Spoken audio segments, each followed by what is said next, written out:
प्रशांत, अशोक पटेल है ना, कल तो अपने 4 गाड़ी सीमेंट का डाल गया था, उसके यहाँ आज 5 गाड़ी रेत का डालना है, ठीक है? और पेमेंट सब कैश लेना है, भाव कम लिया है, पेमेंट सब कैश लेना है, ठीक है? और अपनी मजदूरी के 400 रुपये ले लेना उससे, ठीक है?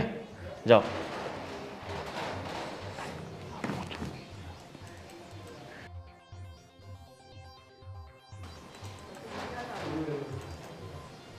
अरे आओ आओ વિજયભાઈ, બેસો બેસો. અરે આવો વિજયભાઈ, તમારું બહુ દિવસ પછી સ્વાગત છે. કેમ ફરી આવીને? જાત્રા કેવી રહી તમારી? છાત્રા તો એકદમ સરસ રહી, પણ અને આ બધું શું છે? મારી ઓફિસ અને હા, એક બીજી ખુરશી ક્યાં ગઈ મારી? જો શું છે કે વિજયભાઈ, આ કંપનીના પહેલા 2 માલિક હતા, તમે અને હું. અને તમે જ્યારે ગયા હતા ત્યારે આ બેંક એકાઉન્ટ અને બધી પાવર ઓફ એટર્ની તમે મારા નામે કરી ગયા હતા ને, તો પછી મેં વિચાર્યું કે હવે તમે ઉંમરલાયક થઈ ગયા છો ને તમારથી આ કંપનીનો ભાર નથી સંભાળાતો, પછી મેં તમારા ખભેથી આ બધી જવાબદારી નાશ કરી નાખી છે. અરે પણ આવું બધું કરતાં પહેલાં તારે મને ફોન કરવો પડે. આ તો મને બકુલભાઈએ કીધું કે મને નોકરી પરથી કાઢી મૂક્યો છે, ત્યારે ખબર પડી. એટલે કે જો વિજયભાઈ, છેલ્લા 1.5-2 વર્ષથી આ કાર્ટિંગની, મતલબ કે આપણી કંપનીની બધી જવાબદારી હું સંભાળતો હતો, અને તમે તો બસ ઘર બેઠા ભાગ જ લેતા હતા. તમે વિચારો કે આખા મહિનામાં 24-25 દિવસ આપણી આ ઓફિસ, આપણી આ કંપની ખુલ્લી રહે છે, એમાંથી તમે કેટલા દિવસ આવો છો? માંડ 5 કે 7 દિવસ. બાકી તો બધો કારભાર મારે સંભાળવાનો હોય ને, અને તમે અડધો ભાગ લઈ લો છો, તો એ તો વ્યાજબી નથી ને. અને રહી વાત કે તમે શરૂઆતમાં પૈસા ઘણા બધા રોક્યા હતા અને મેં થોડા ઘણા રોક્યા હતા, પણ હવે તમે જેટલા રોક્યા હતા એટલા પૈસા તો તમે આ કંપનીમાંથી લઈ ચૂક્યા છો ને, તો પછી હવે તમારા માથે ખોટું શું ભારણ રાખવું? અરે પણ આ મારી પેઢી છે અને આને મેં ડેવલપ કરી છે. એનો અર્થ એ નથી કે મેં તને પાર્ટનર બનાવ્યું એટલે તારે બધું હડપ કરી લેવાનું હોય. અરે એના માટે તારે મને પૂછવું પડે. અરે વિજયભાઈ, તમે કયા જમાનામાં જીવો છો? સમય બદલાયો છે, વખત બદલાયો છે, એમ માણસ બદલાયો છે, માણસની નીતિ પણ બદલાઈ છે, અને પોતાના ફાયદા માટે આ દુનિયામાં લોકો કાંઈ પણ કરી શકે છે. હવે તમે આંખ બંધ કરીને મારા પર વિશ્વાસ કર્યો, મારા પર આટલો બધો ભરોસો કર્યો કે તમે આ એકાઉન્ટ જે હતું આપણી કંપનીનું એ મારા નામે કરી દીધું. પછી આ કંપની હતી એ મેં તમને ખબર ન પડવા દીધી એમ મેં મારા નામે કરી દીધી. તો પછી હવે બધું ભૂલી જાઓ અને હવે નિરાંતની જિંદગી જીવો, અને ભગવાનની દયાથી તમારી પાસે એટલા રૂપિયા તો છે જ કે તમે તમારું બાકીનું જીવન આરામથી ને મોજથી જીવી શકો. મતલબ ગોવિંદભાઈ, તમે મારી સાથે ગદ્દારી કરી એમ ને? વાહ, શું વાત કરો છો વિજયભાઈ, તમે તો ખરેખર બહુ જ્ઞાની પુરુષ છો. હવે તમને ખબર પડી જ ગઈ છે કે તમારી સાથે ગદ્દારી થઈ ચૂકી છે, તો પછી લાંબો ઊંડો વિચાર નહીં કરો અને ભગવાનનું નામ લો. અને એવું કાયદેસર તો તમે મારી પર કંઈ પગલાં લઈ શકવાના છો નહીં, કારણ કે તમારી મરજીથી તમે બધું મારા નામે કરી નાખ્યું છે. ગોવિંદભાઈ, તમે હજી ભૂલો છો. જેટલું હું જાણું છું ને એટલું તમે નથી જાણતા. જો મારે કોર્ટ કચેરીમાં જવું પડશે એના કરતાં બેટર છે કે તમે હજી પણ સુધરી જાજો. કોર્ટ કચેરીમાં જવા પહેલાં છે ને, આ તમે વાંચી લેજો કે મેં તમને આ કંપની મારા નામે કરી છે, એના પેઠે મેં તમને 50 લાખ રૂપિયા આપ્યા છે. કેટલા? આ તમારી સાઇન છે. તો મને કહો હવે આ કોર્ટ કચેરી એ મારું શું બાળી લેશે? અરે ઉલટા ના તમે ફસાશો, તમારી ઉપર માનહાનિનો કેસ હું મૂકીશ, મારી છબી ખરાબ કરવાનો પ્રયત્ન કરી રહ્યા છો. એટલે આ કોર્ટ કચેરીમાં ના પડો ને એ જ તમારા માટે સારું છે. અને જાઓ અને હરિભક્તિ કરો અને હવે મહિનો ફરીને આવ્યા છો ને, બીજો મહિનો ફરી આવો એટલે તમારા મગજમાંથી જે આ દુઃખોનો પહાડ પડ્યો છે ને એ બધું નીકળી જશે. અને સાથે સાથે બાકાને તમારી સાથે રાખજો, બિચારાને ગરીબ પરિવાર છે, ગરીબ માણસ છે, તો એને તમારી કરતાં વધારે જરૂરિયાત છે. તમારી પાસે તો પોતાનું ઘર છે. ઠીક છે ગોવિંદભાઈ, આનું પરિણામ બહુ ખરાબ આવશે. અને હા, સમય આવશે ને એ તમને બતાવશે. હું તમને કંઈ નહીં બતાવી શકું. તમારા મનમાં જે પાપ હતું ને એ પાપ તમને છાપરે ચડીને પુકારશે, યાદ રાખજો. અરે છાપરે ચડીને પુકારે કે ઢાબે ચડીને પુકારે, સમય આવે જોયું જશે. હવે તમે અહીંયાથી જાઓ છો કે મારે 2-3 માણસને બોલાવીને તમને અહીંયાથી વિદાય અપાવી પડશે? નહીં ગોવિંદભાઈ, તમારે વિદાય આપવાની જરૂર નથી. હું જ જાઉં છું. અને હા, તમારી ભાભી મને કહેતી જ હતી કે આજે કોઈના પર વિશ્વાસ નહીં કરવો જોઈએ, છતાં મેં તમારા પર વિશ્વાસ કર્યો હતો. પણ કંઈ વાંધો નહીં, તમારું કર્મ તમારી સાથે અને મારું કર્મ મારી સાથે. હું જાઉં છું ગોવિંદભાઈ. હા ઠીક છે. અને શું કહું છું, પેલા ગોડાઉનની તમારી પાસે ચાવી હતી તો એ ચાવી મને અપાઈ દેજો, નહીં તો પછી મારે તાળા બદલવા પડશે. ઠીક છે. ચાલો વિજયભાઈ, ટાટા, બાય બાય.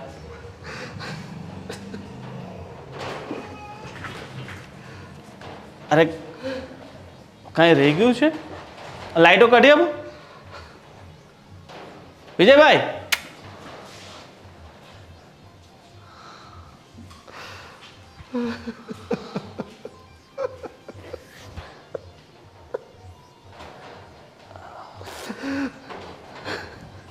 અરે એટલા બધા ત્યાં રોતા નહીં, આ ચૂનો નીકળી જશે.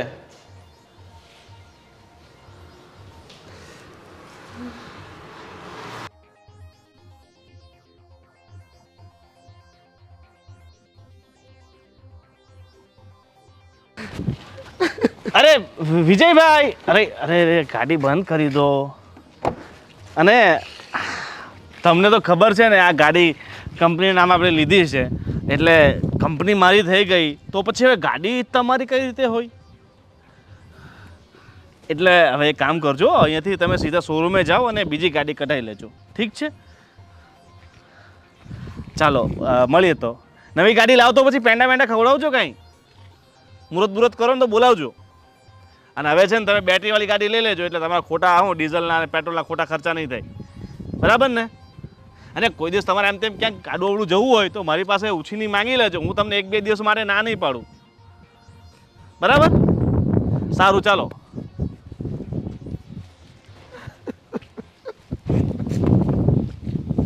જાત્રા કરીને આવી ગયા, મસ્ત રીતે ઘરે પોગી ગયા, પણ આ નેહુ હજી કાં નહીં આવી હોય. હસમ. અરે નેહુ આવ. હા. હું એ જ વાત કરું છું. મેં તો સવારથી સાંજ થવા આવી, હજી કેમ નહીં આવી હોય? તો હું તું એકલી એકલી વાતો કરતી હતી? તો હું કરું? એકલી એકલી જ વાતું કરો ને. તું વાતું કરવા આવી તો તારી યાર વાતું કરું. બોલ. પણ એકલી એકલી કઈ રીતે વાતો કરે? એ શું કરતી હતી? તને એમ લાગે આ મનની વાત હોય ને એ આ 4 દિવાલો હારે જ થતી હોય છે. અચ્છા એવું છે. એટલે સાચી વાત છે ને, પેલું આ દિવાલોને પણ કાન હોય છે. આમ જો, મારે તને એક વાત કહેવાની છે ને, ખાસ કરીને તારી માટે હું પ્રસાદ લઈ આવી છું. અચ્છા, બીજું કંઈ લાવી કે નહીં? બીજું હું લાવું? હું કંઈ તારા જેમ શોખીન તો નથી કે આવા આવા મસ્ત એરિંગ લઈ આવું, નેકલેસ લઈ આવું, બેંગલ્સ લઈ આવું. બરાબર ને? હું તો સાદી રહે એટલે મારા પાસે તો વધારે પડતા ભગવાનના પ્રસાદ હોય. તું તો સોનાના પહેરે ને, આ અમે ખોટું પહેરીએ. આવડા મોટા મોટા પહેરીને શું કરવાનું? કહેવાય તો ખોટું જ ને. શું કરીએ? ભેગા કરું ધીમે ધીમે, ત્યારે લાવશું. થઈ જશે. હવે શાંતિ રાખ ને. સોનાનાય થશે ને આવા થશે વળી. જેવો તને શોખ છે ને એવો બધો શોખ ભગવાન પૂરો કરશે. બસ. નહીં, આ ભગવાને ક્યારે પાધરો થશે? કઈ સામું નથી જોતો. હું તો કહું ને હર્ષા, આ જો ને આટલા વર્ષો થઈ ગયા, તું મને દર વખત કહેતી હોય છે કે આ ભગવાન લે. આ ભગવાનની વાત કરું તો તું તો દર્શને કરી આવી, આ 4 ધામની જાત્રા કરીને આવી, અને જો નસીબમાં તો જો મારે લખાયેલું છે 4 ધામની. તો ઠીક છે, અહીંયાથી અહીંયા જવું હોય ને તો એ વિચાર કરવો પડે જ. બોલ. હા, તારે જો આજુબાજુના ધામમાં જવું હોય તો હું તને લઈ જઈશ. બસ તું તૈયાર થઈ જાજે. પણ આ ઘરેથી પાછું એમને લઈને ના જવું પડે. એકલી એકલી કેવી ભૂંડી લાગું હું. હું નથી. તું આ ચારધામની જાત્રાએ ગઈ ત્યારે જ લઈ જવું જોઈએ ને મને. તો એ તો હું ન લઈ જઈ શકું કારણ કે ત્યાંનો તો ખર્ચો બેન બહુ વધી જાય. પણ આપણે છે ને એમ કરશું, દ્વારકા જઈશું બે. એવું સારું, ત્યાં લઈ જજે. છોકરાઓને લઈ લેજે યાર, આપણે છોકરાઓ જાશું કારણ કે મારો ભવદીપ તો છે નહીં, નકર એને લઈને હું જાત. પણ જો નહીં, આ કેવા નસીબ લખાયેલા છે મારા. આ ચારધામની જાત્રા જ ના જવાય. આ તું મને દ્વારકા લઈ જવાનું કે એ તારા ખર્ચે. મારથી જ મારા ખર્ચાય નથી કાઢાતા. બોલ, તું વળી પાછી ટેન્શનમાં આવી ગઈ. તને ખબર છે ને મારાથી થતી તને બધી મદદ કરું છું, પણ ને હું ક્યાંક ને ક્યાંક હું મજબૂર હોઉં ને. મારું પણ ઘર છે, આ બધું મારે જોવાનું હોય છે. આજકાલના ખર્ચા કેવા વધી ગયા, મોંઘવારી વધી ગઈ છે, છતાંય હું થતી મદદ કરું છું. પણ જોનિયા, તું મને આટલું રાખે છે, હું તને ક્યાં કઈ રાખું છું? મારથી તારું આટલું નથી થતું. બોલ. કાંઈ વાંધો નહીં બેન. કોઈ દિવસ આટલી વસ્તુ તારા માટે લઈ નથી આવી. ઉપરથી લઈને જતી રહું છું તારી પાસેથી. ટેન્શન ના લે, બધું ઠીક થઈ જશે. તું આવે છો ને બસ તારે વાત કરું ને બે ઘડી મને મજા આવે. એ મારા માટે બહુ મોટી ગિફ્ટ છે. અને આવીને આવી લાગણી રાખજે. સમય કેવો આવે કોઈ નથી જાણી શકતું. સાચી વાત. અને ભગવાનના ઘરની ટિકિટ ફાટે ને ત્યારે તો જરાય વાર નથી લાગતી. તું એમ માન, કદાચ કાલ સવારે ભગવાન તારા માટે, તારા ઘર માટે કેવી લોટરી લગાડી દે અને તું પણ પૈસાવાળી થઈ જાય, તારા શોખ મોજ બધા પૂરા થાય તો. એ સાચી વાતો. પણ ક્યારે થાય એલી બધું આવું? થઈ જશે. વિચાર તો સારા કરવાના ને આપણે. આશા છે ને કોઈ દિવસ નિરાશા નથી થતી. સાચી વાત અલી. હું શું કહું, પણ આ તું તો મારા માટે બહુ બધું કરે છે. માને જ્યારે હોય ત્યારે હું તારી પાસે હાથ લાંબા કરતી દોડી આવું છું. અને તું મને ક્યારેય ના નથી પાડતી, આપી દે છે. પણ તારું આ ઋણ ક્યારે ચૂકવશું અમે? અરે એમાં હું ઋણ ચૂકવવાનું હોય બેન? ભગવાન હવને દઈ રહીશ. સમય પ્રમાણે હવ કોઈને મદદ માટે મોકલી જ દઈશ ને. ક્યારેક મારે જરૂર પડે ત્યારે હું આવી જાય તારી પાસે હાથ લાંબો કરવા. ત્યારે ના નહીં પાડતી, ત્યારે ઋણ ચૂકવી દેજે. હાલી એમ કંઈ ના પાડવાની હતી ગાંડી? તે મને ક્યારેય ના પાડી જ? ભગવાન કરે મારા પાસે ખૂટે પણ નહીં અને તને હું કોઈ દિવસ ના પણ ના પાડું. હા, અને આ તારું ઋણ તો ખબર નહીં પણ ક્યારે ચૂકવી શકીશ. બસ હવે આ વાત મૂક અને રોદરા ન રહીશ. બોલ તારે શું લઈ જવું છે? ચોખા, દાળ, બોલો ફટાફટ. જો ને આ મને ખબર છે તું છે ને દર મહિનાનું તારું આવું ના આવું જરૂર. ના, એમાં એવું છે કે તારી પાસે આવું ને એટલે બધું ભૂલી જાઉં. તને જોઈને પછી મને છે ને ચહેરા પર સ્માઈલ આવી જાય મારા. તો સારું ને, ખુશ રહેવાનું. એ જ ને. પણ સારું તકલીફો એવી છે ને હર્ષા કે વાત નહીં પૂછ. હા, મારો દીકરો બીમાર થઈ ગયો છે. કેમ, હું થયું? ખાલી તાવ આવી ગયો છે અને દવાખાને ખર્ચો થાય એવું છે. તો ડૉક્ટર રિપોર્ટ કરવાનું કીધું, કરાવ્યા? કરાવવાના છે. હું આવ્યું રિપોર્ટમાં? બાકી જ બેન. ક્યાંથી કરાવું? આ પૈસા હોવા જોઈએ ને ઘરમાં, પૈસા જ નથી. સારું તું બેસ. હાલે 25,000 રૂપિયા છે. જાત્રા કરીને આવ્યા ને તો અમારે કોઈકને દાન આપવું પડે, એવો અમારામાં રિવાજ છે. તો આ 25,000 રૂપિયા છે. છોકરાને જે કાંઈ પણ દવા દારૂ થાય બધું આ 25,000 રૂપિયા છે. છોકરા માટે જે દવા થાય લઈ લેજે અને રિપોર્ટ કરાવજે એટલે એને સારું થાય. અને ઘરમાં 2 મહિનાનું કરિયાણું ભરી દેજે, છોકરાઓની ફી ભરી દેજે, દૂધના બિલ પણ 2 મહિનાના ભેગા ભરી દેજે. તારે છે ને 2 મહિના સુધી કોઈ ટેન્શન નહીં રહે. ખાલી 25,000 રૂપિયા? હા બેન. તો 5,000 લેવા આવી હતી. અરે કાંઈ નહીં, તું રાખ. અમે જાત્રા કરીને આવ્યા કે નહીં તો મારાથી કોઈ વસ્તુ લેવા જવાનો ટાઈમ નથી રહ્યો ને. હજી હમણાં જ આવ્યા. અત્યારે બનેવી જો આજે જ ઓફિસ ગયા છે, આવે પછી ખબર પડે કે કામકાજમાં કેવું છે. ધંધો સારો હાલી ગયો હશે ને તો માતાજીની દયા, કોઈ ટેન્શન નથી. હવે ગણમાં નહીં, 25,000 પૂરા છે, 1,000 ઓછા નથી તું તારે. અરે નાલી ગણતી થોડી હતી. હું તો એમ જ મને પેલું જોતી હતી, નોટ જોતી હતી હું તો કે આ બધી કેવી સરસ છે, કોરી કોરી. કાંઈ નહીં, છોકરા માટે નાસ્તો લઈ આવજો. સારું ભલે. અને તારા માટે એક સાડી ખાસ લઈ આવજો. હા, હું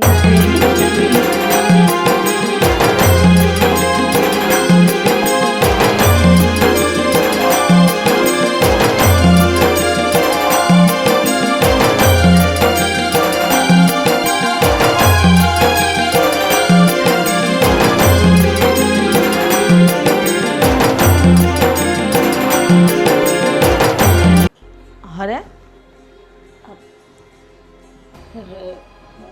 તમે આમ અચાનક હજી તો હમણાં જ તો ગયા હતા ઓફિસે તમારું મોઢું કેમ પડી ગયું શું થયું હર્ષા આપણે લૂંટાઈ ગયા. શું આપણે લૂંટાઈ ગયા એટલે તમે તમે કેવા શું માંગો છો હા, આપણે ફરવા ગયા હતા ને એ સમયગાળામાં મારા પાર્ટનર એટલે કે આપણા પાર્ટનર ગોવિંદે બધું લઈ લીધું અને મને છૂટો કરી દીધો. ગોવિંદભાઈ આપણી સાથે દગો કર્યો હા, હું તમને કહેતી હતી પહેલેથી કહેતી હતી કે આની આરે આના ભરોસે બધું ન મૂકો પણ નહીં મારી વાત તો તમે માનતા જ નહોતા. હવે આપણે શું કરશું કોને કહેશું હે ભગવાન તારી વાત સાચી છે. મેં જરૂર કરતા વધારે વિશ્વાસ મૂકી દીધો ને એનું આ પરિણામ છે. મને તો ખબર જ હતી કે આ માણસ મીઠું મીઠું બોલે છે પણ દગો જરૂર આપશે પણ તમે જ છો બધું એને હોપી દીધું. ખોટું થયું, બહુ ખોટું થયું. નેહા તું જો તો ખરી અમારી હારે કેવો ન્યાય થયો છે. એ જ ને. આવો અન્યાય ભગવાન કોઈ હારે ન કરે અમારી હારે કર્યો. કોઈ દિવસ તારા બનાવી કોઈનું ખોટું નથી કર્યું. હંમેશા હંમેશા નાના લોકોની મદદ કરી છે અને આજે ભગવાને આપણી હારે નાના આવું ન બને. તમે પૂરું બધું જાણો પહેલા. અરે આવું થઈ ચૂક્યું છે. ઓફિસમાંથી મારી ચેર પણ હટાવી લીધી છે અને હા મારી છોકરાને દવાખાને લઈ જાઉં ને તો હું જાઉં જરા. હા હો. અને ચિંતા ના કરતા હો તમે. હવે આપણે શું કરશું? અને હા હર્ષા, તને જે ગમતી ગાડી હતી ને આપણી વેરના એ પણ એને ચાવી પણ લઈ લીધી મારી પાસે. હવે આપણી પાસે કઈ નથી રહ્યું સિવાય આ ઘર. એ ભગવાન એ ગાડી તો આપણે કેમ કરીને લીધી હતી? મેં ભવદીપની ફી ભેગી કરી હતી અને આપણે જ્યારે ધંધો હારો હાલ્યો ત્યારે તમે પૈસા નાખીને ગાડી લીધી હતી. અરે આ વાતની ભવદીપને ખબર પડશે તો? ના હે ભગવાન ના હર્ષા, એને કઈ નથી ખબર પડવા દેવાની. અને હા હજી હું છું. આ બધું હું ફરી પાછું મેળવીશ. તું ચિંતા નહીં કર. કેટલા વર્ષોની મહેનત આપણી પાણીમાં ફરી ગઈ. એ વાત હતી. હજુ મારામાં શક્તિ છે. તું ચિંતા નહીં કરતી. અને હા ભવદીપનો જો ફોન આવે કે મેસેજ આવે ને તું એને વાતની ખબર પણ નહીં પડવા દેતી. હા હું આ બધું પાછું મેળવી લઈશ. હજુ હું ભાગી નથી ગયો. હજુ મારામાં શક્તિ છે. અને હા મેં ક્યારેય કોઈનું ખોટું નથી કર્યું એટલે મારું ખોટું ભગવાન નહીં થવા દે. હા આ મારી કસોટી હશે અને આ કસોટીમાંથી પણ હું ફરી પાછું ઉપર આવીશ. તું જોજે. પણ આ ખોટું આપણી હારે થયું છે વિજય. શું કરશું? કઈ વાંધો નહીં. કેવી રીતે આ બધી મહેનત કરીને મેળવ્યું તું બધું એક પલમાં ગુમાવી દીધું. એક વ્યક્તિના વિશ્વાસ પર તમે બધું જતું કરી દીધું. કોઈ ઉપર તમારા વિશ્વાસ નહોતો કરવો વિજય. હા તમે યોગ્ય નથી કર્યું. આ તમારા લીધે આજે અમારે બધાને પરિણામ ભોગવવું પડે છે. કઈ વાંધો નહીં. તું ચિંતા નહીં કર. અરે ઉપર બેઠો જે 1000 હાથવાળો એ હજુ આપણે આપશે અને આ બધું મેળવીને રહીશ. હા થોડો સમય લાગશે મને. થોડીક આવી પરિસ્થિતિનો આપણે સામનો કરીશું પણ તું જો મને સહકાર અને સપોર્ટ આપશે ને તો આ બધું ફરી પાછું હું મેળવીને રહીશ. ચિંતા નહીં કરતી. કેવા સારી રીતે રહેતા હતા. ભગવાને આપણને બધી બાબતે સુખ આપ્યું ને આજે એક પલમાં લઈ લીધું. એવું તો આપણાથી કઈ ભૂલ થઈ છે વિજય. હું તો હંમેશા તમારી હારે હતી અને હારે જ રહીશ. પણ વાત એ દુઃખનું છે કે આપણે કોઈ દિવસ કોઈનું ખરાબ ઈચ્છ્યું નથી, વિચાર્યું પણ નથી અને આજે આપણે હારે કઈ વાંધો નહીં. આપણે બધાને આપણા પરિવારમાં શું મોઢું બતાવીશું, શું કહેશું કે અમારે હારે આવો દગો થયો એમ? અરે આપણને ગાંડા ગણશે. ન કહેવાના શબ્દ કહેશે આપણે એ સંભળાશે પણ નહીં. કઈ નહીં. દુઃખના દિવસો બી આપણે પાર કરી દઈશું. બસ તું સપોર્ટ આ મને. ભગવાન આપણા સારા દિવસ લાવશે અને હું હજુ સક્ષમ છું. હજુ હું કામ કરીશ. તું ચિંતા નહીં કરતી. એણે જે કર્યું છે ને ભગવાન એની સજા એને આપશે. આપણી રાત દિવસની મહેનત આપણે કેમ કરીને છોકરાઓને મોટા કર્યા. આજે ઘડીકની વારમાં આવો સમય આવી ગયો. હજી હમણાં અમારી બેનપણીને મેં 25,000 રૂપિયા આપ્યા કે બેન લે તારા ઘરમાં બધું ભરાવી દેજે. એ સમય આજે મારો આવી ગયો કે તમારા પાર્ટનરે તમારા હારે આટલો મોટો દગો કર્યો. આ ભગવાને કયા અરે જ્યારે ભગવાન આપણી પાસે કંઈક લઈ લેતો હોય ને ત્યારે યાદ રાખવાનું કે આપણે હજી કંઈ વધુ સારું આપવાનું હશે. તો જ એણે આપણી પાસેથી બધું લઈ લીધું છે.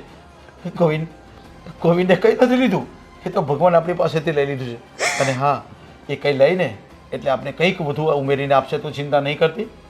બસ હવે થોડો સમય આપણો કપરો આવશે, એનો પણ આપણે સામનો કરીશું, તો ચિંતા નહીં કરતી હવે.